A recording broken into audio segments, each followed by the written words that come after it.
MCTV news కి స్వాగతం. బులెటిన్లో ముందుగా ముఖ్యాంశాలు. మదనపల్లి ఏర్పాటు ప్రక్రియ మొదలైన నేపథ్యంలో ప్రభుత్వ కార్యాలయాల కేటాయింపు, మదనపల్లి టొమాటో మార్కెట్ యార్డ్ తరలింపు అంశాలపై ముఖ్యమంత్రితో చర్చించిన ఎమ్మెల్యే షాజహాన్ బాషా. మదనపల్లి జిల్లా ఏర్పాటు నిర్ణయంపై ప్రజల తరపున ముఖ్యమంత్రికి కృతజ్ఞతలు తెలిపిన ఎమ్మెల్యే. అయ్యప్ప స్వామి గ్రామోత్సవాన్ని శాంతియుతంగా నిర్వహించేందుకు ప్రతి ఒక్కరూ సహకరించాలి. అడిషనల్ ఎస్పీ వెంకటాద్రి విజ్ఞప్తి. గ్రామోత్సవంపై పీసీ కమిటీ సభ్యులతో సమావేశాన్ని నిర్వహించిన అడిషనల్ ఎస్పీ. మదనపల్లి జిల్లా ఏర్పాటు ప్రక్రియ మొదలైన నేపథ్యంలో ప్రభుత్వ కార్యాలయాల కేటాయింపు, మదనపల్లి టొమాటో మార్కెట్ యార్డ్ తరలింపుపై మదనపల్లి ఎమ్మెల్యే షాజహాన్ బాషా అమరావతిలో ముఖ్యమంత్రి కార్యాలయంలో మంగళవారం సాయంత్రం చంద్రబాబు నాయుడిని మర్యాదపూర్వకంగా కలుసుకుని వివరించారు. ఈ సందర్భంగా ఎమ్మెల్యే మీడియాతో మాట్లాడుతూ మదనపల్లి జిల్లా ఏర్పాటుపై నిర్ణయం ప్రకటించిన ముఖ్యమంత్రి చంద్రబాబు నాయుడు జిల్లా కలెక్టర్, ఎస్పీ కార్యాలయాలు మరియు ఇతర జిల్లా స్థాయి కార్యాలయాల కేటాయింపు, మార్కెట్ యార్డ్ తరలింపుపై అడిగి తెలుసుకున్నారని తెలిపారు. ముఖ్యమంత్రి సూచనల మేరకు మదనపల్లిలో పెద్ద ఎత్తున అభివృద్ధి కార్యక్రమాలు చేపట్టడం జరుగుతుందని తెలిపారు. మదనపల్లి పట్టణంలోని అయ్యప్ప స్వామి గ్రామోత్సవ కార్యక్రమాన్ని శాంతియుతంగా నిర్వహించేందుకు ప్రతి ఒక్కరూ సహకరించాలని అడిషనల్ ఎస్పీ వెంకటాద్రి కోరారు. నేడు మదనపల్లి రూరల్ పోలీస్ స్టేషన్ సమీపంలోని బ్యారెక్ నందు సమావేశం నిర్వహించారు. ఈ సమావేశంలో సీఐలు రాజారెడ్డి, కాలా వెంకటరమణ, రఫీ, ఎస్ఐ అన్సర్ బాషా తదితరులు పాల్గొన్నారు. ఈ సందర్భంగా అడిషనల్ ఎస్పీ మాట్లాడుతూ మదనపల్లి పట్టణం ప్రశాంత వాతావరణానికి మారుపేరన్నారు. గురువారం పట్టణంలోని అయ్యప్ప స్వామి వారి గ్రామోత్సవాన్ని ఆలయం వద్ద నుండి ప్రారంభించడం జరుగుతుందని తెలిపారు. ఈ గ్రామోత్సవంలో భక్తులు పెద్ద సంఖ్యలో పాల్గొనడం జరుగుతుందని అన్నారు. ఎటువంటి ఘర్షణలు జరగకుండా ప్రజలు ఈ గ్రామోత్సవం విజయవంతంగా జరపడానికి సహకరించాలని విజ్ఞప్తి చేశారు. అక్కడ దేశంలో ఎన్నో మతాలు ఉండొచ్చు, కానీ ఇక్కడ ప్రతి పల్లెల్లో కూడా 3-4 మతాలున్న దేశం మనదే. ఇది ఇప్పుడు కాదు, కొన్ని వందల సంవత్సరాల నుంచి ఉన్న, అందులో కూడా చాలా ఒకరితో ఒకరు స్నేహభావంతో, సోదరభావంతో ఒకరినొకరు గౌరవించుకుంటూ వస్తున్న దేశం మంది, అటువంటి సంస్కృతి మంది. ఇప్పుడు మళ్ళీ ఎందుకు మనం ఇలా మీటింగ్ పెట్టాల్సి వచ్చిందంటే, అటువంటి సంస్కృతిని మళ్ళీ మనం కంటిన్యూ చేయడానికే తప్ప ఏదో కొత్తగా ఏదో జరిగిపోతుందని కాదు. మదనపల్లిలో ఏమీ శాంతికి కొదవలేదు. చాలా అందరూ కూడా, అన్ని వర్గాలు కూడా శాంతియుతంగానే ఉన్నారు, ఒకరితో ఒకరు స్నేహభావంతోనే ఉన్నారు. అలా అని చెప్పి అలా వదిలేయకుండా మనం అప్పుడప్పుడు దాన్ని ఇలాంటి చిన్న సమావేశం ద్వారా మరొకసారి దాన్ని గుర్తు తెచ్చుకొని ఇంకా స్ట్రాంగ్ చేయడానికే ఇది తప్ప ఇంకోటి కాదు. ఇప్పుడు ఈరోజు మీటింగ్ పెట్టుకోవడానికి కారణం ఏమంటే, రేపు ఎలా మనం జరుపుకోవడం అని చెప్పుకోవడానికే తప్ప ఇంకోటి కాదు. ఎదుటి వాళ్ళు కూడా మనం ఒకరినొకరు, ఇక్కడ కొన్ని వందల సంవత్సరాల నుంచి మన భారతదేశంలో వేరే మతస్థుల్ని మనం మత సహనం అంటారు. అంటే మన మతం మన విశ్వాసం మంది, అతలాగే అవతల వాళ్ళది, వాళ్ళ విశ్వాసం వాళ్ళది. వాళ్ళని మనము ఇది చేయకూడదు, ఇబ్బంది పెట్టకూడదు, మనల్ని వాళ్ళు ఇబ్బంది పెట్టకూడదు. ఇది మత సహనం. కాబట్టి అదేవిధంగా రేపు కూడా ప్రశాంతంగా జరగాలని మొన్ననే ఈ మధ్య రాయచోట్లో కూడా మేము జరిపించాం. చాలా మంచి వాతావరణంలో అసలు ఒకసారి అందరూ కూడా ఫుల్గా పూర్తిగా ఎలా ఉంటుంది, ఒకరికొకరు సహకరించుకుంటే, ఒకరినొకరు ప్రేమిస్తే, ఒకరినొకరు ప్రేమతో పలకరిస్తే అనేది ఆ రోజు కనపడింది అక్కడ మాకు. పోయినసారి కూడా మేము ఇక్కడ మదనపల్లి చూసాం. ఇంకోటి ఏమంటే, పోయినసారి మీ మదనపల్లి వాళ్ళని చూసి ఈరోజు మొన్న రాయచోట వాళ్ళు కూడా సేమ్ మిమ్మల్ని ఫాలో అయినారు. కాబట్టి మీరు ఒక మార్గదర్శకంగా ఉన్నారు కాబట్టి చెప్పాల్సిన అవసరం లేదు మళ్ళీ మీకు. ఈసారి కూడా ఇంకా ప్రశాంతమైన వాతావరణంలో జరుపుతారని మేము కోరుకుంటూ, పండుగలు కానీ ఏదైనా భక్తి కార్యక్రమాలు కానీ కేవలం మన విశ్వాసాల్ని మనం దేవుని, ఎక్కడ కూడా ఏ మతం కూడా దేవుణ్ణి వేడుకోమని చెప్పిందే కానీ మరో రకంగా చెప్పదు. కాబట్టి అదే పాటిస్తారని చెప్పి మిమ్మల్ని అందరినీ కోరుకుంటూ, ఏమైనా మీరు చెప్పదలుకుంటే చెప్పండి. మీకు తెలుసు, యాక్చువల్గా లాస్ట్ ఇయర్ ఇక్కడ ఉన్న ఆఫీసర్లలో మేమైతే లేము, మీరంతా ఉంటారు. కానీ మేము తెలుసుకున్నాం, బాగా జరిగింది. ఇదే విధంగా ఎప్పుడైతే పెట్టుకోవడం జరిగింది, అందరూ కూడా సహకరించుకొని కంప్లీట్ చేసుకోవడం జరిగింది. అదేవిధంగా ఈ సంవత్సరం కూడా అప్లై చేసుకోవడం జరిగింది. వాళ్ళు పర్మిషన్ కోసమని ఒక రూట్ను చూపిస్తూ, ఈ రూట్లో మేము పోతాము, శాంతియుతంగా పద్ధతిగా అయ్యప్ప భజన చేసుకుంటూ వెళ్ళేసి తిరిగి ఇన్ని గంటలకు ఇక్కడ ఈ ప్లేస్లో ముగిస్తామని చెప్పి ఒక రిప్రజెంటేషన్ చేయడం జరిగింది. ఈ రిప్రజెంటేషన్ను మనము మన ఆఫీసర్ల దృష్టికి కూడా తీసుకొని పోవడం జరిగింది. దానికి సంబంధించి మీ యొక్క సూచనలు, సలహాలు అన్నీ కూడా వినడానికి సార్ కూడా వచ్చేసారు, మన అడిషనల్ సార్ కూడా వచ్చారు. మేము చెప్పేది ఏమంటే, పోలీస్ పరంగా మా యొక్క అభ్యర్థన మీకు సంయమనంతో పోవాలా. జనాలు గ్యాదర్ అయినప్పుడు, గుంపులుగా పోతున్నప్పుడు, ఒక పొజిషన్ చేసుకుంటున్నప్పుడు చేసేవాళ్ళు సమయంతో ఉండాలా, చూసేవాళ్ళు సమయంతో ఉండాలని మా ఉద్దేశము. మదనపల్లి మత సామరస్యానికి ప్రతీకగానే మా అందరి యొక్క ఉద్దేశము, మీ యొక్క ఉద్దేశము అందరిది. మధ్యలో చిన్న సంఘటనలు జరిగిండొచ్చు, కానీ మేజర్ రోజుల్లో మాత్రం అందరూ కూడా ఒకరికొకరు హెల్ప్ఫుల్గా పోయినారు. మనం హనుమాన్ శోభాయాత్ర కూడా చూసాము. నేను అప్పుడు ఎస్బీ ఇన్స్పెక్టర్గా పనిచేశాను. చాలా సంప్రదాయబద్ధంగా, చాలా పద్ధతిగా, చాలా ముస్లిం సోదరులు కూడా కూల్ డ్రింక్స్, స్నాక్ అవన్నీ ఇవ్వడం కూడా నేను చూశాను ఇక్కడ మసీద్ దగ్గర, మన బెంగళూరు బస్ స్టాండ్లో.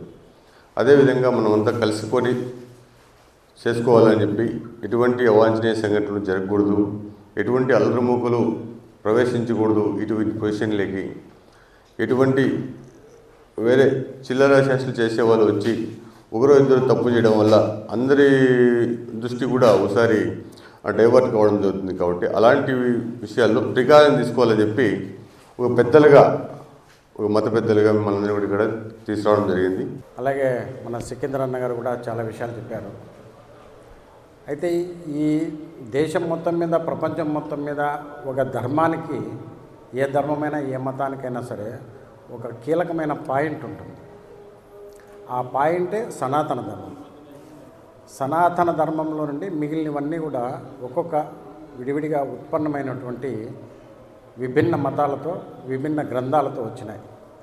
అయితే మొదటి గ్రంథం ఏదైతే ఉందో దాని అనుసాదంగా రెండో గ్రంథం వచ్చినప్పుడు ఆ గ్రంథాన్ని గౌరవించాలని దాని అర్థం.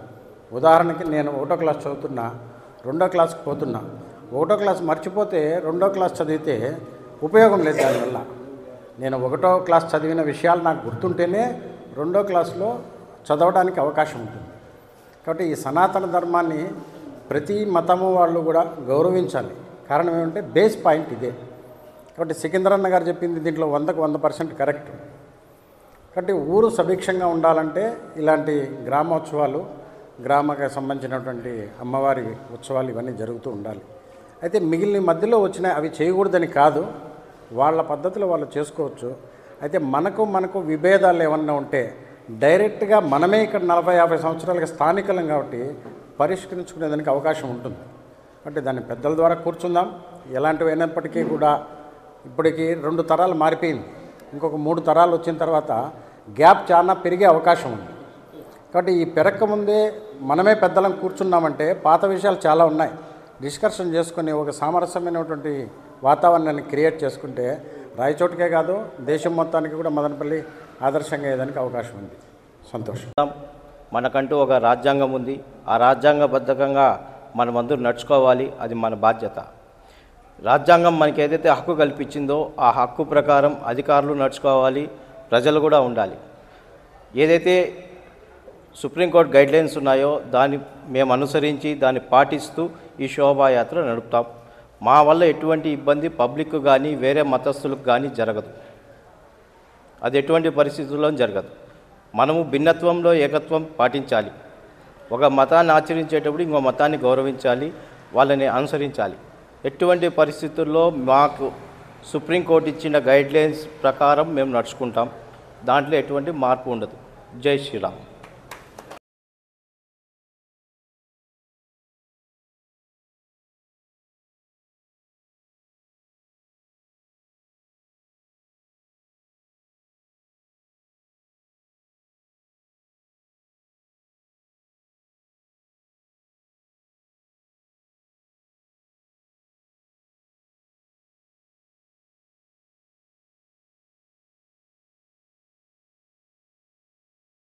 అందరికీ నమస్కారం.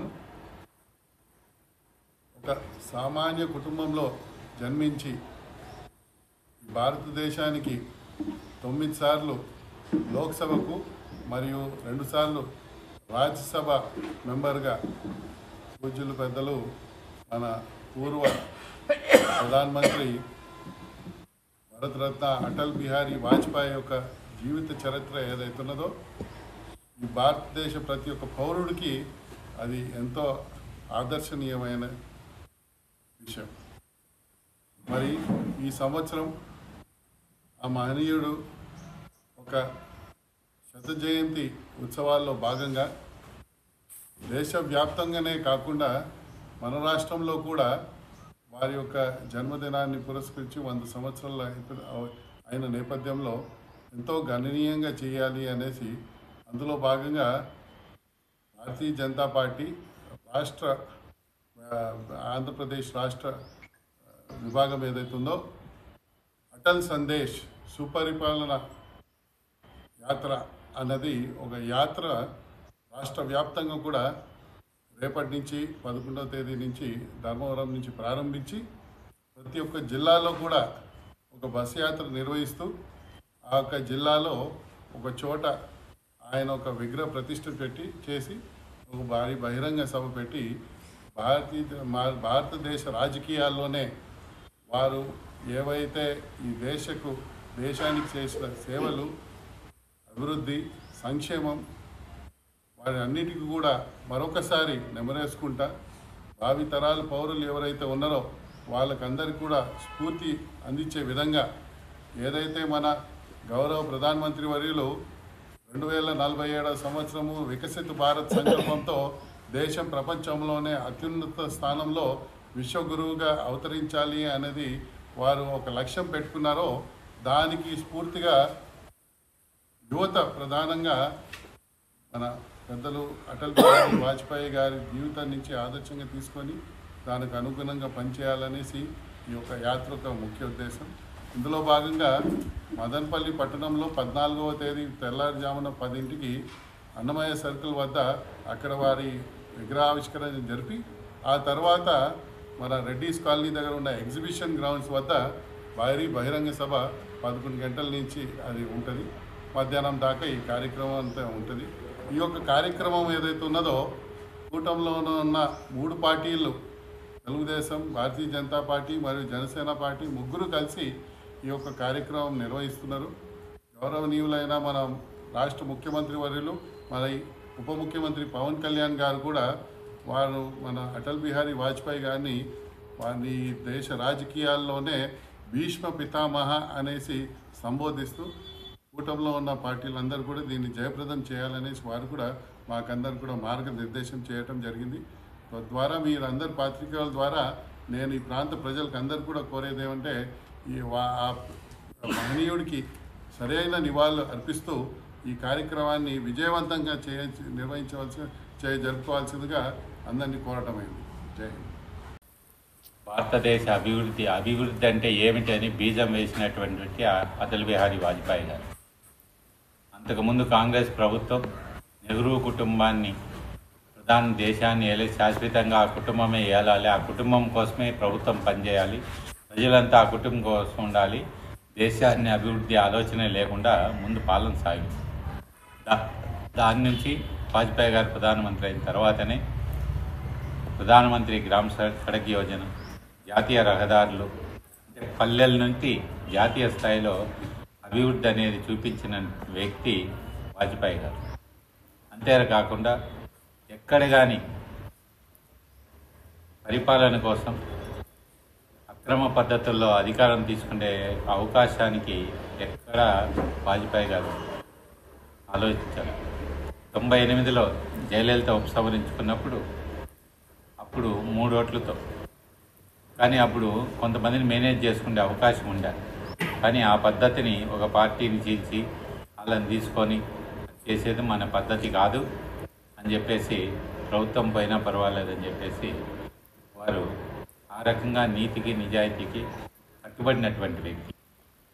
ఈరోజు ఎదుటి పార్టీని ఎట్లా ఇద్దాం, వాళ్ళకి ఎంత ఇద్దామని చెప్పేసి ఆలోచించే పార్టీలో, కానీ ఆదర్శవంతమైన పరిపాలన, అభివృద్ధి పాలన తీసుకొచ్చినటువంటి మహనీయుని యొక్క లోకేష్ గారు చెప్పినట్లు జీవితం ప్రతి వ్యక్తికి ఆయన యొక్క ఆదర్శవంతమైనటువంటి ఆశయాలన్నీ ప్రతి వ్యక్తికి చేర్చాలని చెప్పేసి భారతీయ జనతా పార్టీ నిర్ణయం తీసుకునేది. ఈ విగ్రహావిష్కరణతో పాటు భవిష్యత్తులో అన్ని రకాలుగా వాజ్పేయి గారి ఆదర్శాన్ని యువతలో కానీ అందరిలో తీసుకుపోయేదానికి బీజేపీ ప్రయత్నం చేస్తుంది. దానికి పునాదే మదనపల్లిలో జరిగేటువంటి వాజ్పేయి గారి విగ్రహావిష్కరణ. దీనికి రాజకీయాలకు అతీతంగా అందరూ కూడా రావాలని చెప్పేసి ఈ సందర్భంగా మేము ఆహ్వానిస్తున్నాం. మాతాకి జై. ఏదైతే పెద్దలు చెప్పినట్టు వాజ్పేయి గారి విగ్రహ ఆవిష్కరణ కారణం మదనపల్లికి రావడం అన్నమయ్య జిల్లాలో భాగంగా మేమంతా అదృష్టంగా భావిస్తున్నాం. ఇంత పెద్ద మహనీయుడు కార్యక్రమంలో బీజేపీ కార్యకర్తలు ఇక్కడ అందరూ ముందరుండి సైనికుల్లాగా ఈ కార్యక్రమం విజయవంతం చేస్తూ ప్రజలందరూ కూడా భాగస్వాములు కావాలని చెప్పి కోరుతూ మీ తరఫున అందరికీ స్వాగతం పలుకుతున్నాం. జై హింద్, జై భారత్. మన మిత్రులు కానీ బంధువులు కానీ ఫారిన్స్ పోయి ఫారిన్లో ఉండే రోడ్లు విషయాలు మనకు చెప్తూ ఉంటే మనము కలలో కూడా ఊహించుకోలేకుండా పోతూ ఉంటుంది. అదే సినిమాల్లో చూపించేవాళ్ళు 4 ట్రాక్ 6 ట్రాక్ రోడ్స్. మన వాజ్పేయి గారు ప్రధానమంత్రి అయిన తర్వాత అటక్ నుంచి కటక్ వరకు, కాశ్మీర్ నుంచి కన్యాకుమారి వరకు 4 ట్రాక్ 6 ట్రాక్ రోడ్స్ ఇంట్రడ్యూస్ చేసిన మహనీయుడు మన వాజ్పేయి గారు. అంటే అంతవరకు మన రోడ్ల పరిస్థితి ఎంత అధ్వానంగా ఉందో మనకు అందుకే తెలిసిన విషయమే. Roads indicates the culture of the nation. అంటే ఒక దేశం అభివృద్ధి చెందాలంటే రోడ్లు అభివృద్ధి బాగుండాలి. రోడ్లు అభివృద్ధి చెందితేనే దేశం అభివృద్ధి చెందుతుంది. ఎందుకంటే ట్రాన్స్పోర్ట్ కానీ ఫ్యాక్టరీస్ కానీ ఇవన్నీ ఇంప్రూవ్ కావాలంటే మనకు రోడ్డు సౌకర్యం బాగుండాలి. ఇది గమనించిన తర్వాత వాజ్పేయి గారు మనకు ఈ 4 ట్రాక్ 6 ట్రాక్ రోడ్లు వచ్చిన తర్వాత మన భారతదేశం ఎంతో అభివృద్ధి చెందిందని తెలియజేసుకుంటూ, అలాగే గ్రామీణ ప్రాంతాల్లో పశువులకు నీళ్లు తాగేదానికి కూడా తొట్లు ఉండేటివి కాదు. ఒక గ్రామం నుంచి ఒక గ్రామం పోయేదానికి రోడ్లు ఉండేటివి కాదు. ఈ రోడ్లు అయితేనేమి, గ్రామీణ ప్రాంతాల్లో పశువులకు తాగునీటి తొట్లు అయితేనేమి, పనికాహార పథకం కింద ధాన్యం అయితేనేమి, ఆ రోజుల్లో మనకు వర్షం లేకపోయినా కరువు కాటకాలతో మన ఆంధ్రప్రదేశ్ చాలా ఇబ్బందుల్లో ఉన్నా ఎవరింట్లో కూడా పస్తులు ఉండేది లేదు. ప్రతి ఒక్క ఇంట్లో కూడా మూటలు మూటలు ధాన్యం ఉంది. ఈ ఘనత మన వాజ్పేయి గారిదే. అలాంటి మహనీయుని యొక్క జీవిత చరిత్రను తలుచుకుంటూ వారి యొక్క 100వ జయంతి సందర్భంగా మదనపల్లి విగ్రహావిష్కరణ జరుగుతూ ఉంది. దీనికి మన కేంద్ర మంత్రులు, రాష్ట్ర మంత్రులు చాలామంది వస్తూ ఉన్నారు. కాబట్టి మన మదనపల్లి పట్టణంలో ఉన్న ప్రజలందరూ కూడా ఈ సదావకాశాన్ని సద్వినియోగం చేసుకొని 14వ తేదీ ఈ కార్యక్రమాన్ని జయప్రదం చేయవలసిందిగా కోరుతున్నాను. మదనపల్లి పురవీధిలో గురువారం నిర్వహించే అయ్యప్ప స్వామి గ్రామోత్సవాన్ని జయప్రదం చేయాలని ఆలయ కమిటీ సభ్యులు తెలిపారు. నేడు మదనపల్లి పట్టణంలోని అయ్యప్ప స్వామి ఆలయంలో వారు విలేకరుల సమావేశాన్ని నిర్వహించారు. ఈ సందర్భంగా వారు మాట్లాడుతూ గురువారం అయ్యప్ప దేవస్థానం నుంచి ఉదయం 8 గంటలకు బయలుదేరి కేరళ వాయిద్యాలు, దేవరెద్దులు, చెక్క భజన్లు అంగరంగ వైభవంగా అయ్యప్ప స్వామి గ్రామోత్సవాన్ని పురవీధుల్లో నిర్వహించడం జరుగుతుందని తెలిపారు. పట్నంలో అయ్యప్ప భక్తులు ప్రజలు స్వామివారిని దర్శించి స్వామివారి కృపను పాత్రులు కావాలని ఉత్సవ కమిటీ సభ్యులు విజ్ఞప్తి చేశారు.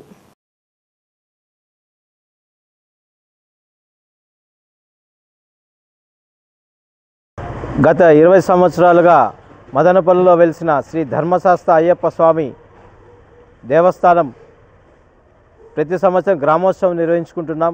అలాగే ఈ సంవత్సరం కూడా అత్యంత వైభవంగా రేపు అనగా 11వ తేదీ గురువారం ఉదయం 7:30కి మదనపల్లి అయ్యప్ప స్వామి గుళ్ళో ప్రారంభమై శివాలయం మీదుగా colony, Vijayabharati school road, NTR circle, Patel road, Bengaluru bus stand, town bank circle, CTM road, Ambedkar circle, Burma వీధి, సుభాష్ వీధి, Nimmanpalli circle, Gandhi road, Chittoor bus stand, Nehru బజార్, అప్పారా వీధి, బెంగళూరు బస్టాండ్, బెంగళూరు రోడ్ మీదుగా స్వామివారి రథోత్సవం గుడికి చేరుకుంటుంది. తెల్లవారు 7:30కు మొదలయ్యి రాత్రి 9 గంటలకి మళ్ళా స్వామివారు మన గుడికి చేరుకుంటారు. ఈ సందర్భంగా మదనపల్లి పుర ప్రజలందరూ స్వామివారి యొక్క కృపా కటాక్షాలకు పాత్రలు కావాల్సిందిగా కోరుచున్నాం. స్వామియే శరణమయ్యప్ప. రేపు ఉదయం అయ్యప్ప స్వామి గ్రామోత్సవం గణపతి హోమంతో మొదలై అంగరంగ వైభవంగా ఆ దేవరెద్దులు చెక్క భజనలుతో మొదలై కేరళ డ్రమ్స్తో మొదలై స్వామివారి రథోత్సవం బయలుదేరుతుంది. మదనపల్లి రాష్ట్రంలోనే రెండవ శబరిమలగా పేరు పొందిన అయ్యప్ప దేవస్థానం గతంలో లాగా ఈసారి కూడా గ్రామోత్సవాన్ని భక్తులందరూ విజయవంతం చేసి స్వామివారి కృపకు పాత్ర కావాలని కోరుకుంటున్నాం. రేపు జరగబోయే అయ్యప్ప రథోత్సవానికి పుర ప్రజలు అటనే పట్టణ ప్రజలు గ్రామాల్లో నుంచి ప్రతి ఒక్క హిందూ భక్తుడు ఈ రథోత్సవానికి హాజరయ్యి ఈ అయ్యప్ప రథోత్సవాన్ని జయప్రదం చేయాల్సిందిగా ప్రతి ఒక్క స్వామిని విన్నవించుకుంటున్నాం. గతంలో హనుమాన్ శోభాయాత్ర ఎట్లా జయప్రదం చేశామో అదేవిధంగా ఈ అయ్యప్ప మహోత్సవాన్ని కూడా జయప్రదం చేయాల్సింది ప్రతి ఒక్క హిందూ బంధువుని ప్రతి ఒక్కరిని పేరు పేరున అర్థిస్తున్నాం. స్వామి శరణం, స్వామియే శరణమయ్యప్ప. వైఎస్ జగన్మోహన్ రెడ్డి పాలనలో తీసుకున్న 17 ప్రభుత్వ మెడికల్ కాలేజీలను కూటమి ప్రభుత్వం ప్రైవేటు పరం చేయడాన్ని నిరసిస్తూ మదనపల్లి నియోజకవర్గంలో చేపట్టిన కోటి సంతకాల సేకరణ కార్యక్రమానికి విశేష స్పందన లభించిందని మదనపల్లి వైసీపీ సమన్వయకర్త నిసార్ అహ్మద్ పేర్కొన్నారు. నేడు మదనపల్లి నియోజకవర్గంలో ప్రభుత్వ మెడికల్ కాలేజీలు ప్రైవేటు పరం చేయడాన్ని నిరసిస్తూ వైసీపీ పార్టీ చేపట్టిన ప్రజా ఉద్యమం కోటి సంతకాలు కార్యక్రమంలో తీసుకున్న పత్రాలను మదనపల్లి వైసీపీ కార్యాలయం నుంచి ఊరేగింపుగా రాయచోటి వైసీపీ జిల్లా కార్యాలయానికి తరలించారు. ఈ కార్యక్రమానికి సీనియర్ వైసీపీ నాయకులు శ్రీనాథ్ రెడ్డి ముఖ్య అతిథిగా విచ్చేశారు. ఈ సందర్భంగా నిసార్ అహ్మద్ మాట్లాడుతూ రాష్ట్రంలో పేద విద్యార్థులకు వైద్య విద్య అందించేందుకు జగన్మోహన్ రెడ్డి తీసుకొచ్చిన 17 మెడికల్ కాలేజీలను ప్రైవేటీకరణ చేయాలని చంద్రబాబు నాయుడు నేతృత్వంలోని కూటమి ప్రభుత్వం కుట్రలు చేస్తుందని ఆరోపించారు. కోట్ల రూపాయల విలువైన ప్రభుత్వ మెడికల్ కళాశాల ఆస్తుల్ని ప్రైవేటు వ్యక్తులను కట్టబెట్టేందుకు రాష్ట్ర ప్రభుత్వం కుట్ర చేస్తుందని మండిపడ్డారు. డబ్బు దాహంతో సీఎం చంద్రబాబు నాయుడు, మంత్రి నారా లోకేష్ కోట్ల రూపాయలు విలువ చేసే ప్రభుత్వ ఆస్తులను ప్రైవేటు వ్యక్తులకు కట్టబెట్టేందుకు చూస్తున్నారని, దీనిని వైఎస్ఆర్ కాంగ్రెస్ పార్టీ తీవ్రంగా వ్యతిరేకిస్తుందని వెల్లడించారు. ప్రజా ఉద్యమాన్ని మరింత ఉధృతం చేస్తామని ఈ నెల 15వ తేదీన జిల్లా వైఎస్ఆర్ కాంగ్రెస్ పార్టీ కార్యాలయం నుంచి రాష్ట్ర కార్యాలయానికి ప్రతి నియోజకవర్గం నుంచి వచ్చిన కోటి సంతకాల బండిల్స్ తరలిస్తామని, అక్కడి నుంచి మాజీ ముఖ్యమంత్రి జగన్మోహన్ రెడ్డి ఆధ్వర్యంలో రాష్ట్ర గవర్నర్ను కలిసి కోటి సంతకాల సేకరణ పత్రులు అప్పగించే కార్యక్రమం ఉంటుందని వివరించారు. ఇక ఈ కార్యక్రమానికి municipal chairperson Manuja, ZPTC Uday Kumar, కౌన్సిలర్లు, సర్పంచ్లు, ఎంపీటీసీలు, రామసముద్రం, నిమ్మనపల్లె, మదనపల్లె రూరల్ వైసీపీ నాయకులు, కార్యకర్తలు పాల్గొన్నారు.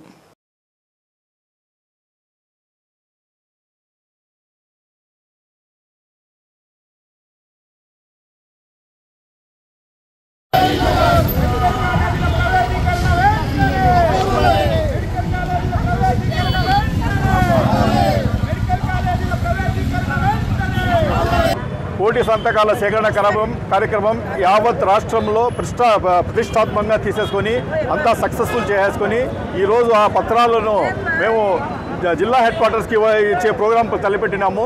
దాంట్లో భాగంగా మదనపల్లిలో కూడా మాకు ఇచ్చిన టార్గెట్ మేము సక్సెస్ఫుల్గా పూర్తి చేసేసుకొని ఆ పత్రాలంతా టాటా ఏస్ వెహికల్లో లోడ్ చేసుకొని ఇప్పుడు పోయే రోజులు మేము అది రాయచెట్లు అందించడం జరుగుతూ ఉంది.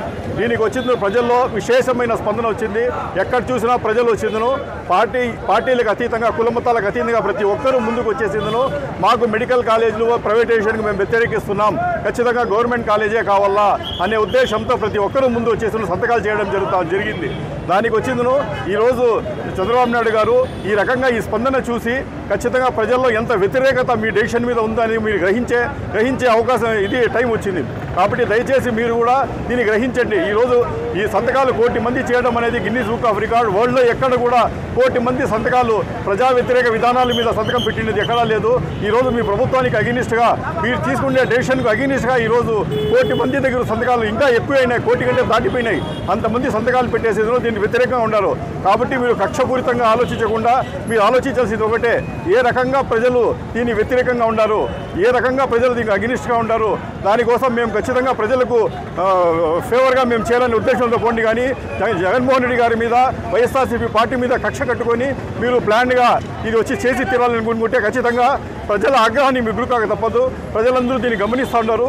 కాబట్టి ఖచ్చితంగా మీరు వచ్చిందో ఈ డెసిషన్ వెనక్కి తీసేసుకొని 100% ఈ గవర్నమెంట్ కాలేజీలను, ఎస్పెషల్లీ గవర్నమెంట్ కాలేజీ ఉండేదిచ్చి పేద పిల్లలకు గవర్నమెంట్ కాలేజీలో సీట్ రావడం కానీ, అదేవిధంగా వచ్చిన మంచికి కార్పొరేట్ తరహా వైద్యం కూడా ప్రజలకు అందాలనే ఉద్దేశంతో జగన్మోహన్ రెడ్డి గారు ఏ రకంగా తీసుకుని వచ్చినారో దానికి వ్యతిరేకంగా పోరని ఆశించి ఈరోజు జగన్మోహన్ రెడ్డి గారు కానీ ఇది తీసేస్తే చరిత్రలో ఆయన పేరు స్థిరస్థాయిగా ఉండిపోతుంది అనే ఉద్దేశంతో మీరు ఈరోజు దాన్ని క్యాన్సిల్ చేయాలనే ఉద్దేశంతో పోటీ పడుతూ ఉన్నారు.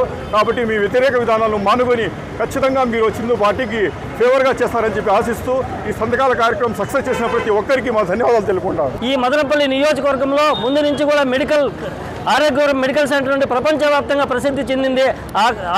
హాస్పిటల్ మూతపడింది కాబట్టి ఇప్పుడు ప్రత్యామ్నాయంగా మెడికల్ కళాశాల వస్తేనే ఈ ఊరికి మళ్ళీ పాత రోజులు గుర్తొస్తాయి, పాత అభివృద్ధి చెందుతుందని చెప్పి మెడికల్ కళాశాల, బీటీ కళాశాలలో యూనివర్సిటీ చేయడం, అదేవిధంగా సెంట్రల్ కేంద్రీయ విద్యాలయాన్ని శాంక్షన్ చేపిస్తే ఇంతవరకు ఒక్కటి కూడా మొదలు పెట్టకుండా చర్చిన విశ్వవిద్యాలయాన్ని కూడా, యూనివర్సిటీని కూడా, బీటీ కాలేజీని ఈరోజు మీరు ఇంతవరకు మొదలు పెట్టలేదు.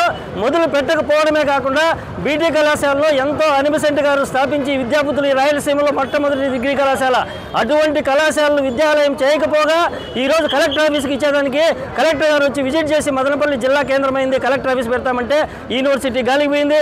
మెడికల్ కళాశాల, ప్రభుత్వ మెడికల్ కళాశాల ప్రైవేట్కి ఇచ్చేస్తున్నారు. గిరిరావు అనే వ్యక్తి ఇక్కడ ఆ రోజు ఉన్నత పాఠశాల స్థాపించి ఎంతోమంది విద్యార్థులు ఈ మదనపల్లి ఉండేవాళ్ళు ఎంతోమంది ఉన్నత స్థాయికి పోయినారు గిరిరావు ఉన్నత పాఠశాల గిరిరావు స్కూల్లో. అటువంటి దాన్ని ఈరోజు ఎస్పీ ఆఫీస్కి ఇస్తున్నారు. మీరు జిల్లా తెచ్చిన వాళ్ళు వేరే చోట ఎక్కడైనా కలెక్టర్ ఆఫీస్ కానీ, ఎస్పీ ఆఫీస్ కానీ ప్రజలకు అందుబాటులో ఉండేది, విశాలంగా ఉండేట్లు నిర్మాణం చేయాల్సింది. యూనివర్సిటీ వచ్చిన దాన్ని క్యాన్సిల్ చేస్తా అంటే ఇక్కడ ఉన్నటువంటి శాసనసభ్యులు కానీ, మిగతా కూటమి నాయకులు కానీ ఏం చేస్తున్నారని చెప్పి వైఎస్ఆర్ కాంగ్రెస్ పార్టీ తరఫున ప్రశ్నిస్తున్నాం. దయచేసి ఈ నిర్ణయాలను మీరు మార్చుకోకపోతే వైఎస్ఆర్ కాంగ్రెస్ పార్టీ తరఫున మా ఇన్ఛార్జ్ నిసార్ అహ్మద్ గారి నాయకత్వంలో, మా పర్యవేక్షకులు అనూషారెడ్డి గారి నాయకత్వంలో ఖచ్చితంగా ప్రజా ఉద్యమం చేపడతాం, వీటన్నింటినీ అడ్డుకుంటామని చెప్పి తెలియజేస్తున్నా. అదేవిధంగా ఈ కోటి సంతకాల సేకరణతోనే కాదు, ఆపేంత వరకు మీకు విన్నపం టీడీపీ పార్టీ నాయకులకు అందరికీ కూడా వైఎస్ఆర్ కాంగ్రెస్ పార్టీ మదనపల్లి నియోజకవర్గం తరపున విన్నపం ఏమంటే, మీరు పీపీపీ మోడల్లో వైద్య కళాశాలలు పెట్టాలంటే అదనంగా 4 కళాశాలలు పెట్టుకోండి. ఉన్న ప్రభుత్వ కళాశాలను ఎందుకు ప్రైవేట్ పరం చేస్తారు? వీటిని ప్రభుత్వ ఆధ్వర్యంలో పెట్టండి. మీరు చేయాలనుకుంటే 17 కాకపోతే 34 ప్రైవేట్ వ్యక్తులకి ఏంటి సంతోషిస్తాం తప్ప ఉన్న ప్రభుత్వ కళాశాలను ప్రైవేట్ పరం చేస్తే ఊరుకునేది లేదని చెప్పి ఈ సందర్భంగా వాళ్ళకి హెచ్చరిస్తున్నా. నమస్కారం. ఏదైతే నెల రోజులుగా మన ప్రభుత్వ మెడికల్ కాలేజ్ని ప్రైవేట్ పరం చేయాలని ఒక ఆలోచనతో 17 మెడికల్ కాలేజ్ని ఈరోజు ప్రైవేట్ పరం చేసి దోచుకోవడానికి చంద్రబాబు ప్రయత్నిస్తుంటే దాన్ని వ్యతిరేకిస్తూ మన జగనన్న పిలుపు మేరకు రాష్ట్రం అంతటా ప్రతి నియోజకవర్గంలోనూ కోటి సంతకాల కార్యక్రమాన్ని నిర్వహించడం జరిగింది. దానికి ప్రతి ఇంటికి వెళ్ళి ఇది పరిస్థితి, ఏదైతే ప్రభుత్వము ప్రైవేట్ పరం చేసే మెడికల్ కాలేజీ ప్రతి ఒక్కటి ఒక చిన్న టాబ్లెట్ కంటూ ఒక చిన్న స్లిప్ వరకు ప్రతి ఒక్కటి డబ్బులు ఇస్తే కానీ జరగని పరిస్థితికి పోతుంది. వివరిస్తుంటే వాళ్ళు ఇంత అన్యాయం జరుగుతుంది, ప్రభుత్వం ఇంత మోసం చేస్తుందనే ఆలోచనతో స్వచ్ఛందంగా వచ్చి సంతకాలు పెట్టి ఈరోజు ప్రైవేట్ పరం కాకూడదని మద్దతు ఇవ్వడం జరిగింది. వీటన్నిటినీ మన గౌరవ ఎంపీ మిథునన్న గారి ఆధ్వర్యంలో జగనన్న ఇచ్చి జగనన్న ద్వారా గవర్నర్కి చేర్చి దీన్ని ఏదైతే ప్రైవేట్ పరం చేయాలనే ఆలోచన ఉందో ఈ ఆలోచనని మానుకొని ప్రజలకి మంచి చేసి మంచి ఆరోగ్యం అందించే విధంగా మెడికల్ కాలేజ్ మనకే ఉండాలని కార్యక్రమానికి విజయవంతం చేసినందుకు ప్రతి ఒక్కరికి ధన్యవాదాలు తెలుపుకుంటూ ఇది గవర్నర్ దయచేసి విన్నవించుకొని మన కాలేజ్ మనకే ఉండే విధంగా పోరాటం చేస్తాం. ఈయన పక్షంలో మరింత ఉధృతంగా మేము ముందుకు పోతామని కూడా చెప్పడం జరుగుతుంది. కూటమి ప్రభుత్వము ఇవన్నీ గమనించి ప్రజలకి ఏదైతే మంచి చేయాలా, ఏదైతే సంక్షేమ పథకాలు వాటి మీద దృష్టి సారించాలే తప్ప ఇలాంటి కుట్రపూరిత ఆలోచనలతో దాచుకోవడానికి చేయకూడదని కూడా విన్నవిస్తున్నాం. ఈరోజు ఈ కార్యక్రమం మదనపల్లి నియోజకవర్గం తరఫున మా వైఎస్ఆర్సీపీ కార్యాలయం ముందర గౌరవనీయులు మన మదనపల్లి ఇన్ఛార్జ్ నిసార్ అన్న, మన శ్రీనాథ్ అన్న కావచ్చు, మన ఉదయన్న, వైఎస్ఆర్సీపీ కుటుంబ సభ్యులమంతా ఈరోజు ఈ కార్యక్రమంలో కూడా ఏవైతే కరపత్రాలు వాటన్నిటినీ కూడా ఈరోజు హెడ్ క్వార్టర్స్ చేర్చడానికి ఈరోజు ఈ కార్యక్రమం నిర్వహించడం, ఈ కార్యక్రమం ఇచ్చిన అందరికీ ధన్యవాదాలు. మదనపల్లి నియోజకవర్గం నిమ్మనపల్లె మండలంలో నిర్వహించిన ఖేలో ఇండియా షూటింగ్ బాలీ పోటీల్లో తమ విద్యార్థులు రాణించడం ఆనందంగా ఉందని శ్రీ జ్ఞానాంబిక డిగ్రీ కళాశాల కరస్పాండెంట్ గురుప్రసాద్ తెలిపారు. నేడు మదనపల్లి పట్టణంలోని జ్ఞానాంబిక డిగ్రీ కళాశాల నందు విలేకరుల సమావేశాన్ని నిర్వహించారు. ఈ సందర్భంగా ఆయన మాట్లాడుతూ తమ కళాశాలలకు చెందిన విద్యార్థులు ఖేలో ఇండియా త్రోబాల్ పోటీల్లో తమ విద్యార్థులు ఉత్తమ ప్రతిభ చూపారని చెప్పారు. భవిష్యత్తులోనూ ఇదే విధంగా చదువుతో పాటు క్రీడల్లోనూ రాణించి అందించే విధంగా తమ విద్యార్థులకు ప్రోత్సహిస్తామని చెప్పారు. ఖేలో ఇండియాలో భాగంగా నిమ్మనపల్లి మండలం రెడ్డివారిపల్లిలో జరిగిన అస్మిత షూటింగ్ బాల్ పోటీల్లో మా విద్యార్థులు విజయం సాధించారు. అలాగే షీల్డ్ సర్టిఫికేట్లు కూడా అందజేయడం జరిగింది. ప్రతిరోజు చదివే కాకుండా ఇట్లు కల్చరల్ రంగంలో స్పోర్ట్స్ రంగంలో కూడా మా విద్యార్థుల కృషి ఫలితం, మా ఫిజికల్ డైరెక్టర్ల కృషి ఫలితంగా అవార్డులు రివార్డులు తీసుకోవడం జరుగుతుంది. ఇటువంటి విద్యార్థులందరికీ కూడా నా అభినందనలు. ముఖ్యంగా ఫిజికల్ డైరెక్టర్లు నాయక్ మరియు జగదీష్ పిల్లలను ప్రోత్సహించి వాళ్ళని తర్ఫీదు ఇచ్చి అన్ని రంగాల్లో కూడా ముందడుగు వేసే వాళ్ళ సహాయ సహకారాలు అందిస్తున్నారు. ఈరోజు పిల్లలు వాళ్ళ కృషి ఫలితమై అవార్డులు కళాశాలకు రావడం జరిగింది. జ్ఞానాంబిక అంటే చదివే కాదు, ఆధ్యాత్మిక రంగం, కళారంగం, స్పోర్ట్స్ రంగాల్లో కూడా ముందడుగు వేస్తుందని మీ ద్వారా అందరికీ తెలియజేస్తున్నాను. ఈ పిల్లలను ప్రోత్సహించిన తల్లిదండ్రులందరికీ కూడా నా ధన్యవాదాలు. ప్రజలు తమ కంటి చూపును కాపాడుకోవాలని శ్రీ జ్ఞానాంబిక డిగ్రీ కళాశాల కరస్పాండెంట్ గురుప్రసాద్ కోరారు. నేడు మదనపల్లి పట్టణంలోని ఆయన కళాశాల నందు విలేకరుల సమావేశాన్ని నిర్వహించారు. ఈ సందర్భంగా ఆయన మాట్లాడుతూ అరవింద్ కంటి ఆసుపత్రి వారి సౌజన్యంతో ఉచిత మెడికల్ క్యాంపులను నిర్వహించడం జరిగిందన్నారు. ఇక తాము అందించిన సహకారానికి గుర్తుగా కంటి ఆసుపత్రి వారు వారి వార్షికోత్సవ వేడుకల్లో తనను సత్కరించి సన్మానించడం జరిగిందని తెలిపారు.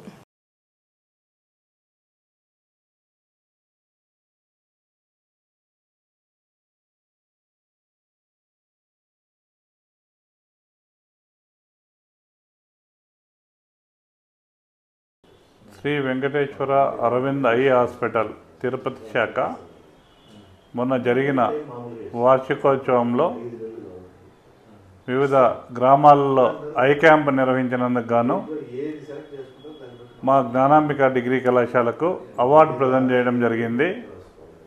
మేము చేపట్టిన 5 క్యాంపుల్లో దాదాపు 200 మందికి ఐ ఆపరేషన్ చేయించి 600 మందిని పరీక్షించడం జరిగింది.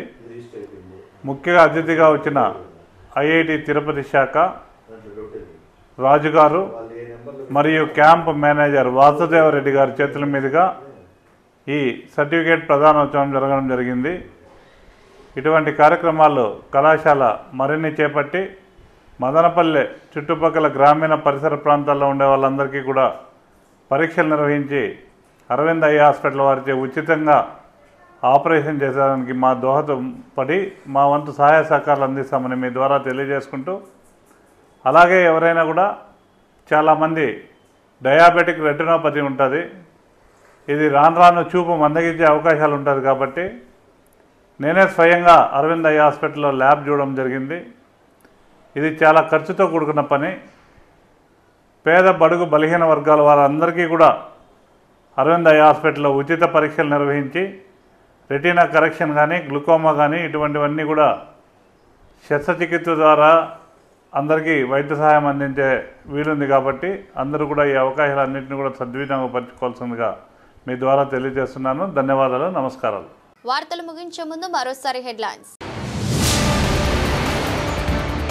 మదనపల్లి ఏర్పాటు ప్రక్రియ మొదలైన నేపథ్యంలో ప్రభుత్వ కార్యాలయాల కేటాయింపు, మదనపల్లి టొమాటో మార్కెట్ యార్డ్ తరలింపు అంశాలపై ముఖ్యమంత్రితో చర్చించిన ఎమ్మెల్యే షాజహాన్ బాషా. మదనపల్లి జిల్లా ఏర్పాటు నిర్ణయంపై ప్రజల తరపున ముఖ్యమంత్రికి కృతజ్ఞతలు తెలిపిన ఎమ్మెల్యే. అయ్యప్ప స్వామి గ్రామోత్సవాన్ని శాంతియుతంగా నిర్వహించేందుకు ప్రతి ఒక్కరూ సహకరించాలి. అడిషనల్ ఎస్పీ వెంకటాద్రి విజ్ఞప్తి. గ్రామోత్సవంపై పీసీ కమిటీ సభ్యులతో సమావేశాన్ని నిర్వహించిన అడిషనల్ ఎస్పీ. ఇది బులెటిన్. మరో బులెటిన్లో మళ్ళీ కలుద్దాం. అంతవరకు సెలవు. నమస్కారం.